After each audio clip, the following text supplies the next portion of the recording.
سلام، اینجا یارتاس، اپیزود اولشه. تو این اپیزود قراره راجع به اضطراب منتشره در نوجوانی حرف بزنیم. احمد سالاری هم اینجاست، متخصص کشف استعداد آکادمی تحصیلی تربیتی یارتا.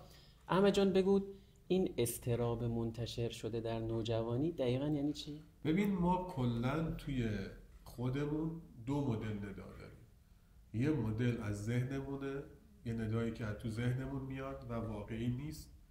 یه ندا از واقعیت ما میاد.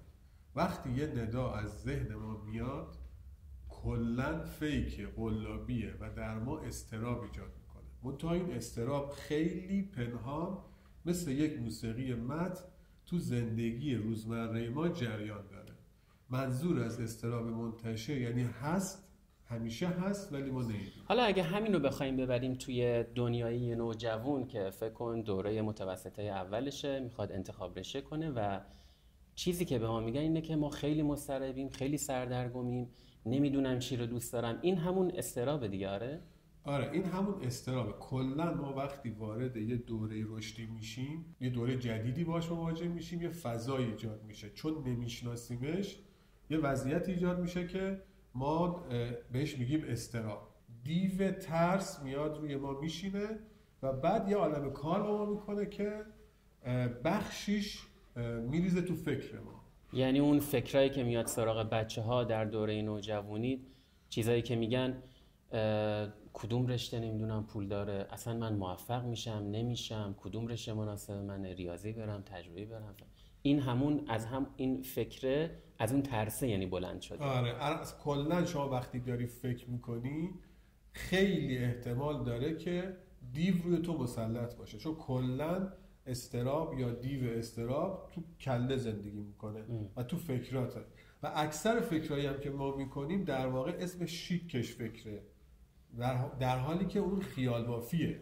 مرسی ازت. اگه بخوام یکی از بولترین فکرایی که الان نوجوانا زمان مراجعه به یارتا با میگن صحبت کنم، یکی از مهمتریناشون اینه که اگه الان واقعا نتونم یک انتخاب رشته درست حسابی انجام بدم، دیگه خیلی در آینده امکان این تغییر رشته یا تغییر ریل یا تغییر شغل غیر ممکن به نظر میرسه. خب الان همین که میگه که اگه من الان انتخاب خوبی نکنم دیگه از یه باوری میاد. اون باور چیه؟ یعنی اون دیو اصلیه. اسم قدیمش هم شیطون هم بهش میگفتن، میگن شیطون رفته زیر جلدت. یه شیطونی وجود داره که این شیطون چند تا نیرو داره. یکی از نیروهاش تو کله ما اینو میگه تو باید مسیرت روشن باشه. همین الان تو نباید سردرگم باشی، در صورتی که اون سردرگمه. و این نیرویی که استخدام اون شیطون است که اون زیر زندگی میکنه که ما هیچ وقت شیطون نمیبینیم، اون میاد میگه که تو نباید سردرگم باشی، تو باید الان مسیرت روشن باشه. خب چقدر جمله شیک. دقیقاً برعکس واقعیت که هم مسیر روشن نیست و هم من سردرگمم. وقتی این فکر میاد توی کلت قرار میگیره تازه شروع میشه داستان. خب من باید مسیرم روشن باشه، من نباید سردرگم باشم. و دقت کن توی این جمله چقدر سفتی، محکمی و سختی باید دیگه پشتش. آره و جالبه هر رفتاری بعد از اون از من سر میزنه دقیقاً خلاف روشن شدن مسیر ماست. میدونی مثل چی میمونه؟ مثلی که تو سرعتگیر رو ببینی ولی با سرعت بیشتری سمتش بری که صدمه نبینی. کلاً دیو یعنی اون شیطون در واقع از اضطراب و از هیجانات منفی ما تغذیه میکنه. برای همین تلاشش اینه که ما تو این لوپ بمونیم، مثل یک موشی که تو یک مازی داره بدو میکنه و یا مثلا مثل آبی که توی آسیاب میریزی. از این ماز بیرون نمیاد که اون ژنراتور بچرخه، ترس تولید کنه و اون زنده بمونه. اصلا خیلی از بچه‌ها هم که میان احمد یارتا دقیقاً همین، انگار خستن، ناامید و دیگه کم توان و اینا اومدن که از بس فکر کردن و مطالعه کردن و پرسجو کردن و جستجو کردن و مهمونی رفته اصلا از مهمونی نتونسته استفاده کنه یا خوش بگذرونه، از این پرسیده از اون پرسیده، نمیدونم و بازم به تصمیم روشن و شفافی نرسید. آفرین. نگاه کن دقیقاً دیو استراب چجوری به تو رفتار میده. تو میری چیکار میکنی؟ میری از خالت میپرسی، از عمت میپرسی، از بابات میپرسی، از دوستت میپرسی. دقت کن از همون نوجوان اگر تو بپرسی آقا تو لیست کسایی که با خودش داره میگه من دارم تحقیق میکنم، با خودش میگه که من دارم برای کشف استعدادم یه کاری میکنم، مشاور مدرسه‌مون گفته برید خودتون رو پیدا کنید، من توی فضاهای مجازی نگاه کردم، بچه‌ها دنبال خودتون بگردید، بقیه‌اش تو گوگل هست، نمیدونم فلان. بعد میگه خب حالا آسیناشو میزنه بالا که بره چیکار کنه، بره کشف کنه استعدادشو. مجموعه افرادی که بهشون مراجعه میکنه همه عمه و خاله و دایی و عمو، هیچ کدومشون متخصص نیستن. دقیقاً حضور دیو و طلسم دیو رو شما اینجا میتونید مشاهده کنید تو مجموعه جستجوهای اون فرد برای کشف استعدادش. اصلاً چیز راهگشایی نیست. چرا؟ چون میره به خالش مراجعه میکنه. یه دختر خانومی هستش که معدلش 19، میره به خالش مراجعه میکنه که ادامه تحصیل نده. بعد ناخودآگاه میره سراغ خواسته های خودش که معدل 19 نداشته. درسته؟ بعد به مهندسه به صورتی که نمیدونه میگه تو اگه بری رشته تجربی بهتره.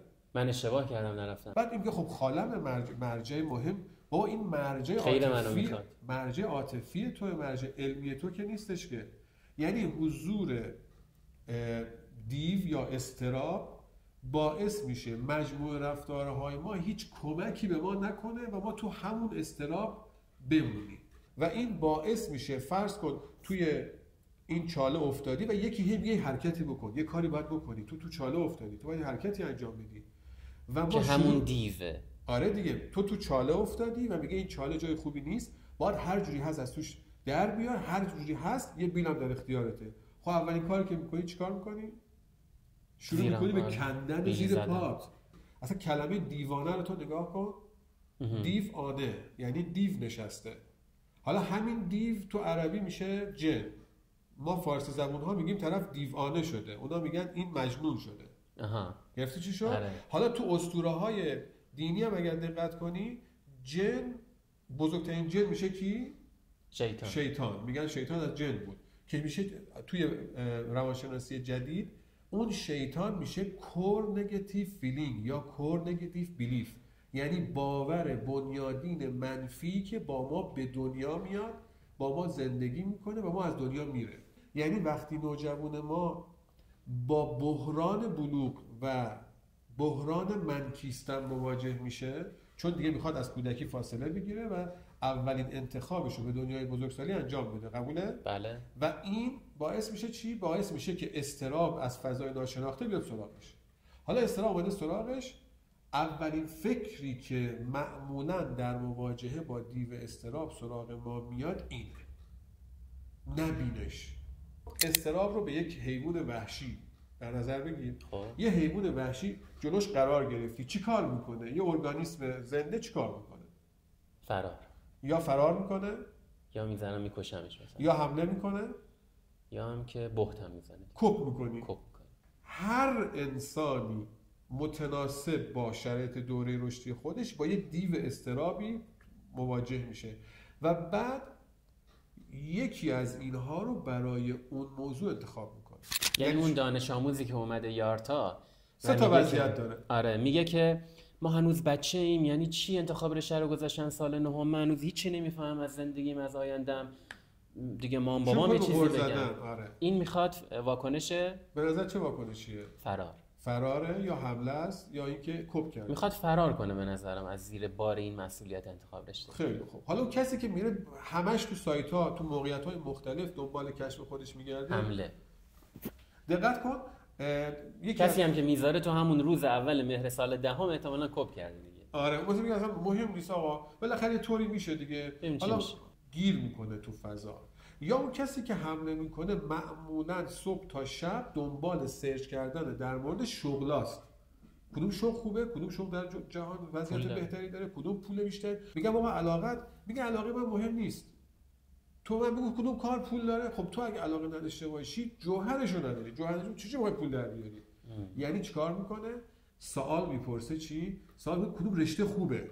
مثل که مثلا بیای توی بوتیکی بگی آقا یه لباس خوب به من بده. برای کی میخوای؟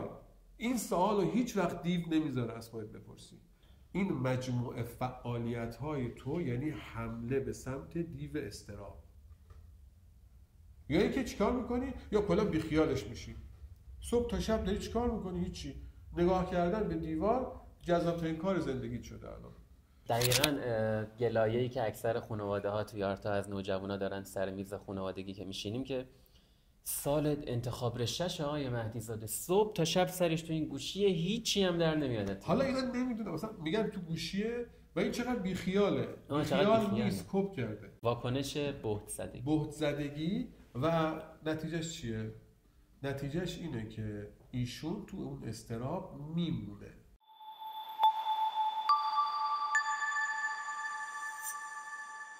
خیلی از افراد جامعه هنوز تو دوره موندن.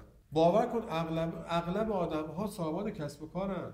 میاد میگه خسته شدم، چون این فرد از اول با این باور که کدوم کار پول سازتره. حالا توانمندم بوده، بهش رسیده، موفق شده، از صبح تا شب این آدم رو با انگشت نشون میدن، ولی شب با این مش قرص میخوابه. چرا؟ اصلا تو مسیر خودش نیست، چون توانمند بوده، به فضایی رسیده و بعد نسبت به بقیه موفق تره.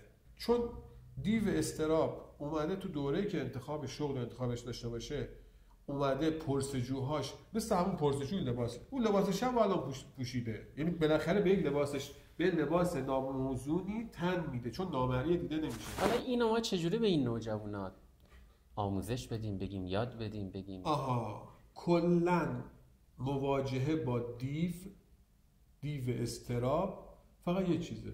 یا فرار میکنن، یا حمله میکنن، یا بهت، یا کپ میکنن. رفتار چهارم اگه گفتی اون رفتار اصلیه. باید خیره و شجاع تو چشماش نگاه کنی. یعنی بپذیری این حضور داره. یعنی وقتی هم که من میخوام حمله کنم و اون رو بکشم، چون نمیخوام اون باشه. وقتی هم که میخوام فرار کنم، بازم میخوام که جایی نباشم که این باشه.